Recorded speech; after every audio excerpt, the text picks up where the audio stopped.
High, আমার নাম Ryan. আমি আজ আপনাদেরকে কথা বলতে চাই।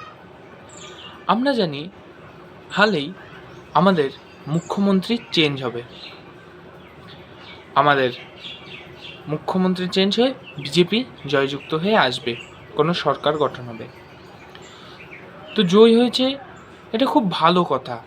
সরকার চেঞ্জ হবে, এরকম তো হতেই থাকে। তাই বলে মারপিট, ভাঙচুর এগুলো করা কি উচিত? আপনারাই ভেবে বলেন।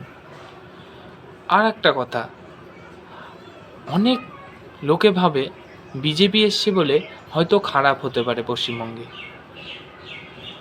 আগে 5টা বছর দেখি না খারাপ হচ্ছে না ভালো হচ্ছে, তারপরেই না কথাটা ভাববো।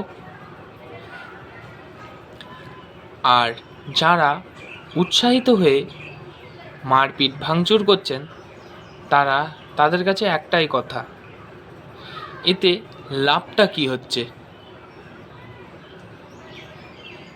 ঠিক আছে, এতে লাভটা কি হচ্ছে? মারপিট ভাঙচুর, হত্যা, খুনাখুনি এগুলো করে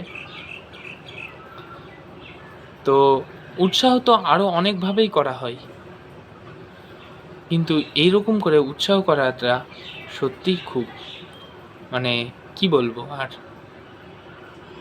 আর উৎসাহ অনেক আমরা আগেই যে ভেবে নিচ্ছে সবাই সরকারে এসছে তার জন্য খারাপ হতে পারে, এই মাইন্ডসেটটা দূর করো। আগে দেখোই না। নমস্কার, সকলে ভালো থাকেন।